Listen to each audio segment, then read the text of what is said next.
Hi there folks, welcome back to Rich Reviews. So my latest film for you guys here now. This happens to be the third day of the Virginia Film Festival, and I just got out of seeing the directorial debut of Rebecca Hall, and this film is called Passing, in which she also happens to write the script. And this apparently has been a passion project for her for a couple of years now, considering that she happens to be descendants of mixed race individuals. The introductory remarks were made by a couple of people, one of whom has stated that this novella came out a few years after the novel of The Great Gatsby, in which, oh yes, that was a novel about people passing off as rich. This happens to be a novel about people passing off as white.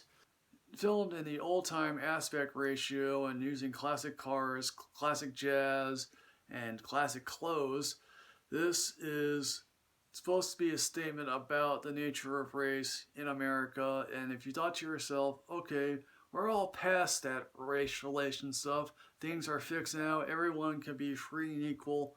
No, they've been persistent for decades, but it was not as glaring as it was during the turn of the century, and how there are plenty of families that may not or realize that they are descendants of black folks, particularly in the South, how, quite frankly, light-skinned mattered if you were black.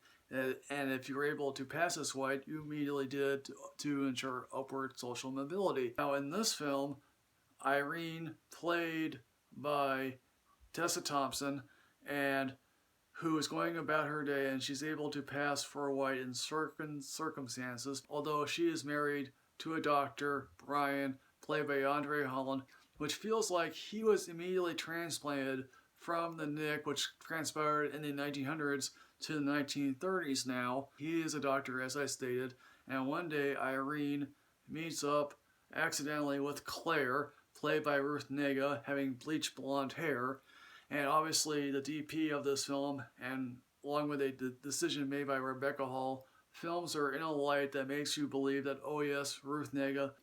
Now, if you've seen Tessa Thompson and Ruth Negga, would you actually either believe that they could pass for white in real life? I don't know.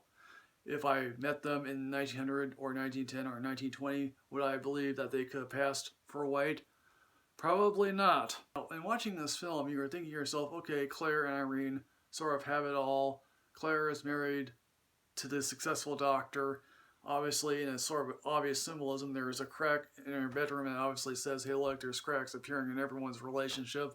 And obviously Claire is married to John, played by one of the Skarsgård brothers, who is a racist doctor and doesn't know that she is black. Obviously Claire re-enters Irene's world, and I guess there's supposed to be hints of sexual attention between them, although I never got this. Now obviously Irene and her husband live an upper class black life in Harlem, which clearly is supposed to mean something, considering that if you were living in New York at that time and you're black, you probably are living in a slummier place.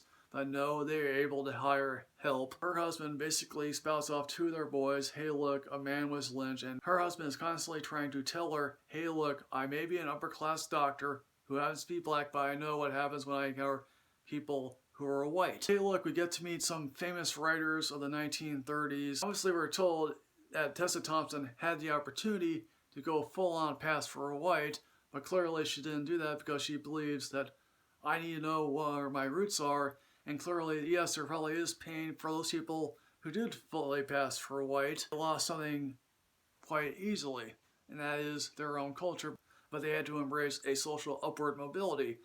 Here's the thing. I admire what Rebecca Hall, her DP, the actors, did with this particular film. I do not love this film. I feel coldly removed from this film. I don't know why I feel that way, but I just do, and I got no more glaring insight in what it means to pass for white these days than when I hear, oh yeah, that one woman from a few years ago, Rachel Donsel, who said, oh yes, I'm black when I really is white.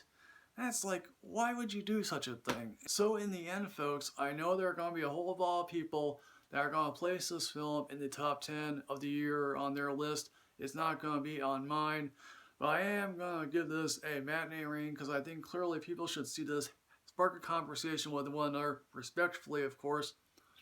So, folks, passing, have you seen this? What did you think? Please put everything in the comment box below here, folks. As always, folks, like, comment, subscribe, and enrich yourself with knowledge. I'll see you next time, folks. Yes, hooray.